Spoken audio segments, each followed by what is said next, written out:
में मुंगेर कांड के विरोध में जिले के अलग अलग हिस्सों में जमकर बवाल हुआ। लोगों के गुस्से को देखते हुए प्रशासन ने मुंगेर के डीएम और एसपी को सस्पेंड कर दिया है। मुंगेर में 26 अक्टूबर को मूर्ति विसर्जन के दौरान हुई फायरिंग में एक शख्स की मौत के बाद शुरू हुआ बवाल थमने का नाम नहीं ले रहा। दिन भर मुंगेर जिले के अलग अलग हिस्सों में जमकर बवाल हुआ। गुस्साई भीड़ ने थाने में आग तक लगा दी, कई गाड़ियां फूंक दी, जमकर तोड़फोड़ हुई। इसके बाद डीआईजी मनु महाराज के नेतृत्व में पुलिस ने शहर में फ्लैग मार्च किया। बड़ी मशक्कत के बाद पुलिस ने हालात पर काबू किया। इस मामले में संज्ञान लेते हुए चुनाव आयोग ने डीएम और एसपी को सस्पेंड कर दिया है। स्थानीय लोगों का कहना है कि एसपी लिपि सिंह ने निहत्थे लोगों पर गोलियां और लाठी चलाने के आदेश दिए। इस पूरे मामले पर अब सियासत जमकर हो रही है। इस घटना पर कांग्रेस नेता रणदीप सुरजेवाला ने बड़ा बयान दिया है। दुर्गा मां की मूर्ति के चारों ओर बैठे हुए निहत्थे निर्दोष भक्तों पर पुलिस द्वारा बेरहमी से महाजंगल राज के तौर पर लाठियां चलाई गई। वहीं आरजेडी नेता तेजस्वी यादव ने मुंगेर कांड की तुलना जलियांवाला बाग से की और इस मुद्दे को लेकर नीतीश सरकार को घेरा। हम राज्य सरकार के गृह मंत्री से, राज्य के उप मुख्यमंत्री बीजेपी के नेता से पूछना चाहते हैं कि जनरल डायर बनने की अनुमति किसने दी। एलजेपी नेता चिराग पासवान ने भी नीतीश कुमार पर जमकर हमला बोला। देखिए, मुंगेर में जिस तरीके की शर्मनाक घटना घटी, इसकी जवाबदेही किसकी है, इसकी जिम्मेदारी किसकी है? मुख्यमंत्री आज भी मुख्यमंत्री तो हैं ही हमारे प्रदेश के, और मुख्यमंत्री होने के साथ साथ गृह मंत्री भी हैं वो हमारे प्रदेश के। किस तरीके की सोच है मुख्यमंत्री की?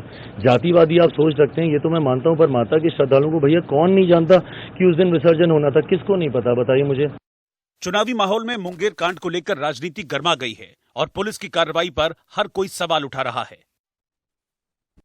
सबकी निगाहें इस बात पर टिकी हुई हैं कि आखिरकार जो प्रथम चरण के मतदान के बाद वस्तु स्थिति क्या है, आखिरकार कौन गठबंधन या कौन दल कितनी सीट लाएगा।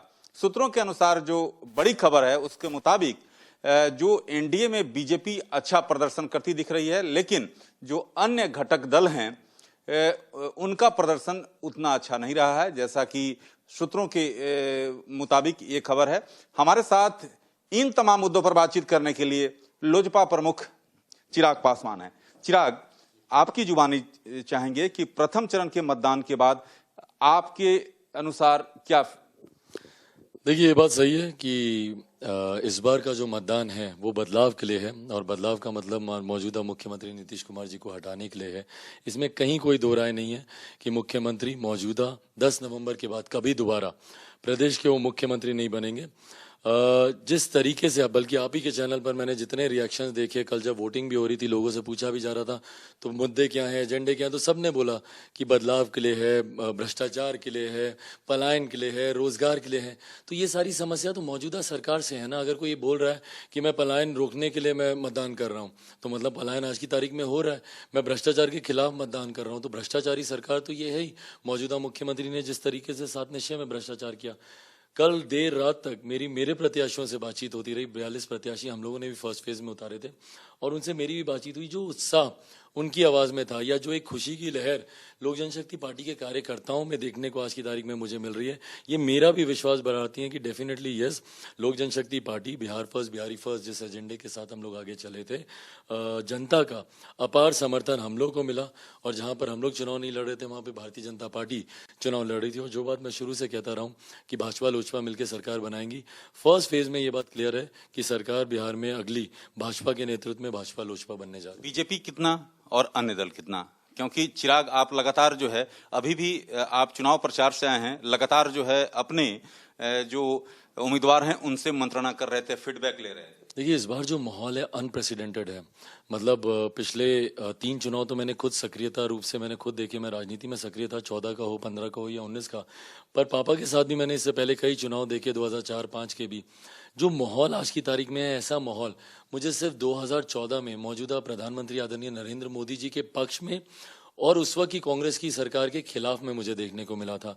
उसी तरीके से वो आक्रोश मुझे आज दिख रहा है, जहां पर मौजूदा प्रधानमंत्री जी के पक्ष में तो माहौल है, पर नीतीश कुमार जी और जितने भी और घटक दल हैं भारतीय जनता पार्टी के, भले वो मांझी जी की पार्टी हो या सैनी जी की हो या नीतीश कुमार जी स्वयं हो, उनके खिलाफ जो एक आक्रोश देखने को मिल रहा है। इसीलिए मेरा विश्वास है कि मुख्यमंत्री की विदाई तय है, पर वहीं पर दूसरी तरफ भाजपा लोजपा की सरकार बनना भी तय है। प्रथम चरण में कितनी सीट पर आप? देखिए, संख्या का मैं जिक्र नहीं करूंगा, मुझे लगता है जनता के डोमेन में है, आकलन लगाने से कुछ होगा नहीं, अंतोगत्वा जो होगा 10 तारीख को होगा, तो जब संख्या सामने आ जाएगी। बट हाँ, संख्या बल इतना जरूर होगा कि भाजपा लोजपा सरकार बन जाएगी। संख्या बल इतना मुख्यमंत्री को कतई नहीं आने वाला है। सबसे बड़ा नुकसान अगर इस बार बिहार विधानसभा के चुनाव में किसी एक राजनीतिक दल को होना है तो मुख्यमंत्री जी की पार्टी जनता दल यूनाइटेड को होगा। अच्छा, जेडीयू में इस बात को लेकर बड़ी चिंता है कि प्रधानमंत्री यहाँ पर रैली में आए, लेकिन न आपके पार्टी के खिलाफ न आपके खिलाफ एक शब्द बोले, तो इसको लेकर क्या करेंगे आप? देखिए, चिंता जरूर थी मौजूदा मुख्यमंत्री को।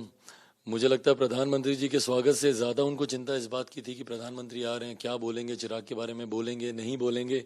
बल्कि मैं तो कहता हूं कि मुख्यमंत्री जी को धन्यवाद देना चाहिए भारतीय जनता पार्टी के नेताओं का रोज उनका कोई ना कोई नेता सामने आता है और मुख्यमंत्री जी को प्रमाण देने का प्रयास करता है, उनको संतुष्ट करने की कोशिश करता है कि भैया हमारा चिराग से कुछ लेना देना नहीं, कुछ लेना देना नहीं।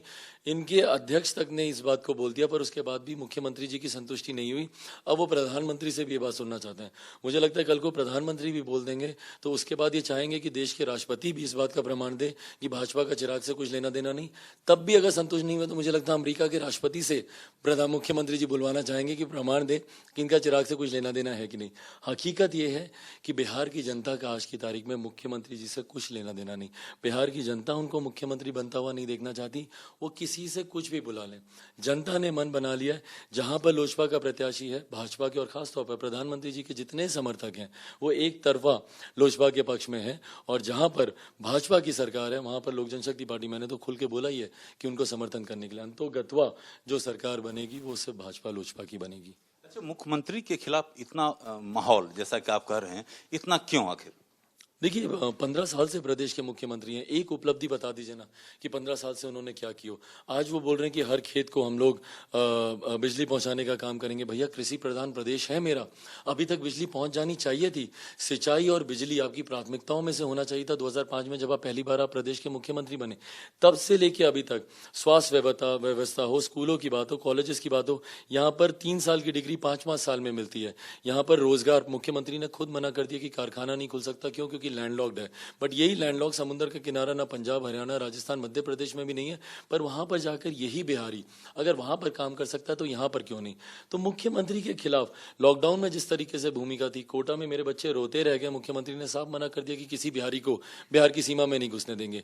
सैकड़ों हजारों किलोमीटर की आपने चैनल पे अपने इतना दिखाया किस परिस्थिति में बिहारी अपने प्रदेश आना चाह रहे थे, पर मुख्यमंत्री ने सहायता का एक हाथ नहीं बढ़ाया। तो जिस तरीके से पलायन की समस्या बनी हुई है, भ्रष्टाचार आज की तारीख में, साथ निश्चय मुझे लगता है कि बिहार के इतिहास का सबसे बड़ा घोटाला होगा, और इसकी जांच मैंने बोला कि अगली जो लोजपा की सरकार बनेगी हम लोग इसकी जांच कराएंगे। मुझे लगता है बिहार के इतिहास का सबसे बड़ा घोटाला शराबबंदी की मुख्यमंत्री बात करते हैं, आज की तारीख में देख लीजिए कहाँ नहीं मिलती है। और ये मैं नहीं, बिहार की जनता, आप किसी भी रैंडम बिहारी से जाकर आप पूछ लीजिए कि भैया बताओ भ्रष्टाचार हुआ कि नहीं, बताओ। मैं तो अपने भाषणों में मैं पूछता हूं, मैं तो इंटरेक्टिव भाषण अपना रखता हूं, मैं जनता से मैं पूछता हूं, और जनता ये जवाब देती है कि भैया खुलेआम मिलना तो दूर की मतलब छोड़ दीजिए, अब तो होम डिलीवरी तक होने लग गई है शराब की। और सबसे बड़ी बिहारी अस्मिता की लड़ाई, जिस तरीके से मुख्यमंत्री के कार्यकाल में बिहारी शब्द को काली बना दिया गया था। आप दूसरे प्रदेश में जाइए, वहां पर कोई ये नहीं देखता कि आप कौन सी जाति के हैं, आप ऊंची जाति के हैं, आप पिछड़ी जाति के हैं, सीधा बोलते हैं बिहारी, ये बिहारी। जिस तरीके से अपमानित करते थे, तभी मैंने अपने नाम के आगे युवा बिहारी लगाया हर एक जगह। मुझे ताजुब हुआ कि एक दिन मेरा बैक ऑफिस का व्यक्ति आता है, बोलता है कि सर आपने लेटर में बिहारी लिखा है, उसको बिहार वासी कर दीजिए ना। क्यों भैया? कोई पंजाब के व्यक्ति को दिक्कत नहीं होती पंजाबी कहलवाने में, महाराष्ट्र के दिक्कत नहीं होती मराठी कहलवाने में, तो क्यों आपको बिहारी कहलवाने में? क्योंकि मुख्यमंत्री ने बिहार की छवि बाकी के प्रदेशों में इस तरीके से, बिहार बदनाम तो जंगल राज में भी हुआ, पर बदनामी के साथ साथ अब बदहाल भी हो गया। शिक्षा व्यवस्था से लेकर स्वास्थ्य सेवाओं से लेकर चौपट व्यवस्था, तो आक्रोश क्यों नहीं होगा? और यही आक्रोश है जो जनता के बीच देखने को भी मिल रहा है। तो आप कहते हैं कि एलजेपी और बीजेपी की सरकार बनेगी तो इसकी पूरी जांच होगी, तो क्या मुख्यमंत्री के खिलाफ भी कार्रवाई होगी? क्यों नहीं होगी? और ये जांच का डर ही है। मुख्यमंत्री जिस तरीके से मेरे ऊपर व्यक्तिगत आरोप प्रत्यारोप टिप्पणी करने पर मुख्यमंत्री आ गए, ये जांच का डर ही है। क्यों डर रहे हैं मुख्यमंत्री जांच से? एक बार सीना ठोक के बोले ना कि हाँ मैं किसी भी जांच को तैयार हूं, आप करवाइए जांच। आप क्या कराएंगे? मैं खुद जांच करवाने के लिए मैं तैयार हूं। बोले मुख्यमंत्री एक बार सीना ठोक के? नहीं बोल सकते। क्यों? क्योंकि उनको पता है कि उनके रहते भ्रष्टाचार हुआ है, उनकी नाक के नीचे 7 निश्चय में भ्रष्टाचार हुआ है। शराबबंदी का बताइए, तस्करी का पैसा किसकी जेब में जा रहा है? किसकी राजनीतिक महत्वाकांक्षाओं को जो तस्करी का पैसा पूरा कर रहा है? मुख्यमंत्री की नहीं तो और किसकी? बहरहाल जांच होगी, दूध का दूध पानी का पानी सामने होगा। पर उससे पहले मुख्यमंत्री की जो बॉडी लैंग्वेज है, जिस तरीके से आक्रोशित हो रहे हैं, गुस्से में आ रहे हैं, रोज चिढ़ रहे हैं, दूसरों को सुना रहे हैं, क्यों इतना डर है जांच से आपको? अच्छा, मुंगेर की घटना, क्योंकि मुंगेर की घटना को लेकर आज आपने बड़ा अटैक किया है नीतीश सरकार पर। क्या मुंगेर घटना के पीछे क्या है? आपने शब्दों का भी प्रयोग किया है ट्वीट में, आप आगे बिल्कुल मैंने शब्दों का प्रयोग किया है कि जिस तरीके से माँ दुर्गा के भक्तों के ऊपर जिस तरीके से गोली चलाई गई, ये स्पष्ट दिखाता है कि भैया जिस तरीके से एक महिषासुर की तरह ये सरकार काम कर रही है, जिस तरीके से महिषासुर ने अटैक करने की कोशिश की थी माता दुर्गा पर, बट अंतोगत्वा वध महिषासुर का ही हुआ था। और मुझे लगता है 10 तारीख को दुर्गा भक्त ये दिखा देंगे कि भैया इस महिषासुरी सरकार का कैसे वो वध करेंगे। पर आप मुझे बता दीजिए कि क्या दुर्गा विसर्जन मुंगेर में पहली बार हो रहा है इतने भव्य पैमाने पर? किसको नहीं पता कि मुंगेर में मूर्ति विसर्जन कितनी भव्यता से किया जाता है? क्या इंटेलिजेंस की ये खबर नहीं थी स्थानीय प्रशासन को कि वहां पर कितनी बड़ी संख्या में लोग एकत्रित होंगे, कैसी भीड़ होगी, कैसा माहौल होगा? साल दर साल हर कोई ये देखता है, पर उसके बाद इस तरीके से कार्रवाई करना, पहली बार तो आप भीड़ की आपको जानकारी नहीं, इंटेलिजेंस आपका फेलियर। उसके बाद आप उस भीड़ को कंट्रोल करने के लिए आपके पास एकमात्र विकल्प बचता है कि भैया आप ओपन शूट कर दें, आप गोली चला दें। और किसके निर्देश पर आपने गोली चलाई? वहां की जो स्थानीय एसपी हैं, ये भी जांच का विषय, और बल्कि मैं अपनी अगली सरकार में इस बात की भी जांच कराऊंगा और हर इस व्यक्ति पर, ऐसे हर एक व्यक्ति पर जो इसमें दोषी पाए जाएंगे उनके ऊपर हत्या का मुकदमा दर्ज कराया जाएगा। बल्कि मैंने तो कहा कि स्थानीय एसपी पर भी हत्या का मुकदमा दर्ज होना चाहिए। बट मैं जानता हूं कि मौजूदा सरकार, वो तो इलेक्शन कमीशन है कि इनके ऊपर कार्रवाई भी हुई, दोनों डीएम और एसपी को सस्पेंड किया गया, को बर्खास्त किया गया। अगर नीतीश कुमार जी के हाथ में होता तो मुझे लगता उल्टा ये लोग उनको पुरस्कृत ही करने का काम करते। तो हम लोग अगली सरकार में इसकी भी हम लोग जांच करवाएंगे। बट ये असंभव है कि बिना मुख्यमंत्री, हमारे प्रदेश के गृह मंत्री भी हैं, बिना उनकी इजाजत के, बिना उनके निर्देशों के गोली वहां पर चल ही नहीं सकती। और इसमें मुख्यमंत्री भी अगर सम्मिलित हैं तो उनके ऊपर भी हत्या के आरोप लगने चाहिए। अगली सरकार में हम लोग इसकी भी हम लोग जांच कराएंगे। भैया बड़ी बात आप कर रहे हैं कि मुख्यमंत्री को भी हत्या के, भाई गोली तो चली, वहां पे हत्या हुई है वहां पे, और प्रशासन ने हत्या की है। आपके एसपी ने अगर ऑर्डर दिए तो किसके निर्देश पे ऑर्डर दिए? और जो एसपी साहिबा हैं, कौन नहीं जानता उनका बैकग्राउंड? मैं उनके व्यक्तिगत मामले में नहीं जाना चाहता, बट जिस रसूखदार परिवार से वो आती हैं, कौन नहीं जानता एसपी साहिबा को वहां पर? तो अगर उन्होंने गोली चलाई और हत्या हुई, और निर्दोष की हत्या हुई ना, क्या कर रहे थे? मूर्ति विसर्जन में सिर्फ आपसे भीड़ कंट्रोल नहीं हुई, ये आपका फेलियर है, आपके प्रशासन का फेलियर है। भीड़ को कंट्रोल करने के लिए आप गोली चलाएंगे, निर्दोषों की आप हत्या करेंगे। मैं तो बोल रहा हूं कि भैया महिषासुरी सरकार है ये, और जिस तरीके से दुर्गा भक्तों के ऊपर इन्होंने गोली चलाई है, अगली 10 तारीख को देखिएगा ये तमाम दुर्गा भक्त महिषासुर सरकार का कैसे वध करते हैं। चिराग, जेडीयू का कहना है कि इसके पीछे जो है साजिश है, राजनीतिक साजिश है, तो आरोप तो आप लोग पर है। भाई सरकार आपकी, प्रशासन आपका, शासन तंत्र आपका, कौन सी साजिश हो सकती है बताइए ना? इंटेलिजेंस, चलिए अगर साजिश भी है तो इंटेलिजेंस आपका ब्यूरो क्या कर रहा है? क्यों नहीं आपके पास खबर आती कि भैया ऐसी कोई साजिश हो रही है? इसका मतलब फेलियर है आप, और गृह मंत्री आप हमारे प्रदेश के मुख्यमंत्री के साथ साथ, तो सबसे बड़ा फेलियर तो आपका व्यक्तिगत तौर पर है। मैं बोल रहा हूं ये सरकार और ये जातिवादी सोच मुख्यमंत्री की स्वयं रही है हमेशा से। दलित महादलित करो, पिछड़ा अति पिछड़ा करो, अगड़ा पिछड़ा में लड़ाई लड़ाओ, ये सांप्रदायिक माहौल तनाव पैदा करो। इसमें भी पूरी तरीके से मुख्यमंत्री की सोच यही रही होगी कि सांप्रदायिक माहौल कराओ, एक तरफा हम लोग को इस तरीके से फायदा हो, उधर से उसको फायदा हो, जो भी इनकी सोच रही हो। पर मुख्यमंत्री की जातिवादी सोच रही है, और इसमें मुख्यमंत्री भी उतने ही दोषी हैं जितना स्थानीय प्रशासन वहां का। चिराग, प्रधानमंत्री पर जिस तरह से राहुल गांधी ने हमला किया, जेडीयू ने उसका कोई बचाव नहीं किया, लेकिन आपने बचाव किया। देखिए बिल्कुल मैं नहीं बर्दाश्त कर सकता कि मेरे प्रधानमंत्री के ऊपर कोई इस तरीके की टिप्पणी करे। और जिस घटना का उन्होंने जिक्र किया कि पंजाब में रावण दहन के वक्त प्रधानमंत्री नरेंद्र मोदी जी की तस्वीर लगा के रावण का दहन किया गया, ये सरासर गलत है।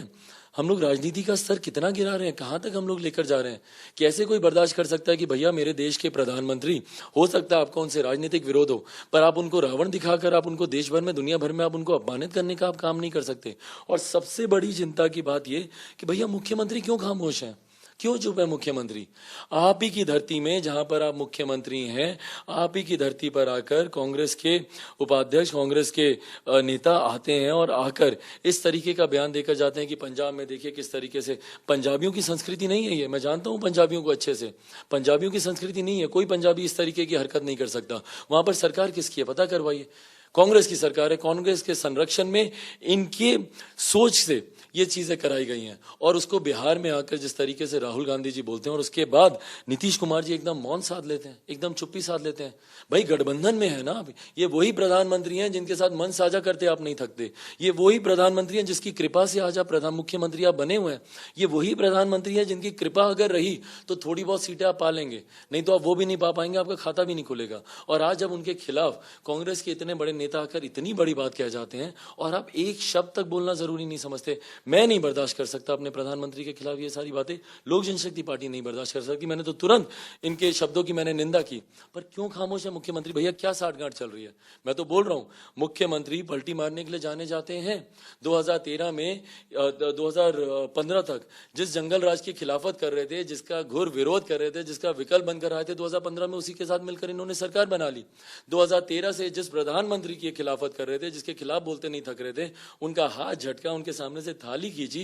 2017 में उन्हीं के साथ मिलकर सरकार बना ली। तो जिनकी खिलाफत करते हैं उनके साथ तो ये सरकार बना लेते हैं। आज भैया मुझे क्या पता कि जिस तरीके से महागठबंधन की खिलाफत कर रहे हैं, कल को 10 नवंबर के बाद क्या पता कि उसी के साथ मिलकर सरकार बना लो। और मैं तो बोलता हूं कि सरकार बनाएंगे। आरोप है आपका कि हो सकता है कि हाथ मिला लें, हो सकता है नहीं, होगा। ये थोड़ी सीटों की अगर इनको जरूरत पड़ेगी वहां पे महागठबंधन में, तो मुख्यमंत्री खुद मुख्यमंत्री बनने के लिए देखिए अपनी कुर्सी के साथ ये समझौता निरंतरता में करते रहे हैं। आज किस मुंह से लालू राज को जंगल राज ये बोल रहे हैं बताइए ना। 2015 में क्या आपने साथ मिलकर आपने सरकार नहीं बनाई, गलबहियां करते नहीं थकते थे आप लालू जी के साथ। कौन सा ऐसा मंच है जो दोनों साझा नहीं करते थे। तो मुझे कैसे भरोसा हो कि भैया आज मेरे प्रधानमंत्री के साथ आप मन साझा कर रहे हैं, कल को आप इन्हीं के खिलाफ जाकर आप महागठबंधन के साथ मिलकर आप सरकार बनाएंगे। और जो कि पूरी संभावनाएं हैं, इसी पलटी मारने के लिए मुख्यमंत्री जी जाने जाते हैं। एक आपका वीडियो वायरल हुआ था, उसको लेकर तरह तरह की बातें भी कही गई, क्या कहेंगे आप। क्या कहूं मैं उस वीडियो को लेकर, राकेश जी आप ही बताइए ना। मैंने तो इस बात को पहले भी कहा, मैंने बोला कि पापा के निधन को अभी कुछ घंटे नहीं हुए थे, शाम को 6:05 पर पापा का निधन हुआ। और उसी रात 12:30-1 के आसपास मैं बैठा, पहले चरण के प्रत्याशियों की मैं सूची बना रहा था। मैं तो पहले दिन से मैं काम कर रहा हूँ, मेरे पास ऑप्शन क्या है काम नहीं करने के अलावा। पहले दिन से मैं काम कर रहा हूँ। क्यों? क्योंकि 8 तारीख को पापा का निधन हुआ, 12 तारीख को पहले चरण के प्रत्याशियों का नामांकन फाइल होना था, 12 तारीख लास्ट डेट थी। मैं सूची तैयार कर रहा था। अभी भी आपके साथ जब मैं बैठा हूं, मैं शूट ही कर रहा हूं ना। मेरे पास ऑप्शन क्या जनता तक अपनी बातें पहुंचाने का। और जो भी बिहारी है वो इस बात को जानता है कि बिहार में 10 दिन तक आप घर से बाहर नहीं निकल सकते। श्राद्ध के कार्यक्रम होते हैं, क्रिया के सारे कार्यक्रम होते हैं पापा से जुड़े हुए। मैं 10 दिन तक मैं बाहर नहीं निकल सकता था।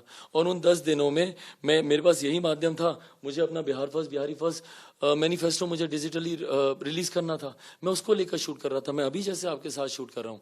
पर दुख मुझे इस बात का होता है कि आज अगर पापा होते तो क्या ये लोग मुझसे यही सवाल पूछते हैं? क्या लोग पूछते हैं मुझसे, प्रमाण मांगते हैं कि मैं अपने पापा से कितना प्यार करता हूं? भाई कौन नहीं जानता कि पापा मुझसे कितना प्यार करते थे, मैं उनसे कितना प्यार करता हूं। भगवान ना करे कि किसी बच्चे को इस परिस्थिति से गुजरना पड़े जहां एक तरफ आपके पिता का निधन हुआ और दूसरी तरफ उन्हीं की विरासत को, उन्हीं की जिम्मेदारी, उन्हीं के आखिरी सपने को आपको आगे लेकर जाना है। और मुझे नीतीश कुमार जी को मुझे प्रमाण देना कि मैं पापा से कितना प्यार करता हूं। वो पूछेंगे मुझसे कि मुझे उनके जाने का दुख है कि नहीं है। भाई थोड़ी तो संवेदना रखिए। मुझे पता है राकेश जी की रोज रात मैं कैसे काटता हूँ, याद आती है पापा की। अभी तक तो मैं उनको ढंग से याद भी नहीं कर पाया हूँ। कितनी सारी बातें हैं जो उनकी मुझे याद करनी है। दिन भर चुनाव में लगा रहता हूँ, प्रचार में लगा रहता हूँ। ये भी एक बड़ी जिम्मेदारी है। क्या करता, या तो मैं हाथ खड़े कर देता, मैं बोलता कि नहीं अब मुझसे चुनाव नहीं लड़ा जाएगा।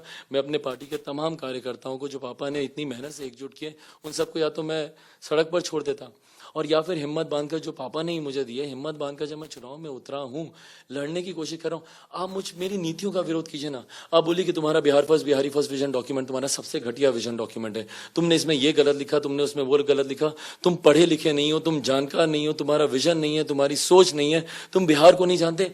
ये सब बातें बोलिए ना। पर इस तरीके से मेरा ही एक वीडियो निकालकर, अभी मैं आपके साथ शूट कर रहा हूँ, थोड़ी देर अगर हम इसको कट करें और उसका कोई रॉ फुटेज अगर आप कहीं चैनल से अगर बाहर हो जाए तो क्या होगा? मैं क्या कर रहा हूँ उसमें? कौन सी मैं गलत चीज कर रहा था? क्या गलत कर रहा था? बिहारी फर्स्ट को ही लेकर मैं शूट कर रहा था ना। जनता तक अपनी बातों को पहुंचाने का नहीं समय मिला। मैं नहीं इतना सौभाग्यशाली हूं मुख्यमंत्री की तरह कि भैया मैं 10 दिन 20 दिन पहले से मैं प्रचार कर रहा था। मैं था हॉस्पिटल में 2 महीने से, मैं दिन रात पापा के साथ में हॉस्पिटल में था। उस वक्त चुनाव अनाउंस हो गए थे, सब हो गए थे। आज ये मुझसे प्रमाण मांग रहे हैं। उस वक्त क्यों नहीं किसी ने आके हॉस्पिटल में देखा पापा को? क्यों नहीं आए मुख्यमंत्री को तो उस वक्त पता भी नहीं था कि पापा की तबीयत खराब है, और आज वो मुझसे प्रमाण मांग रहे हैं कि मैं पापा के जाने से दुखी हूं कि नहीं। राजनीति इतनी गिर सकती है, ये नहीं मैंने कभी सोचा था। धन्यवाद चिराग, इंडिया न्यूज से बातचीत करने के लिए।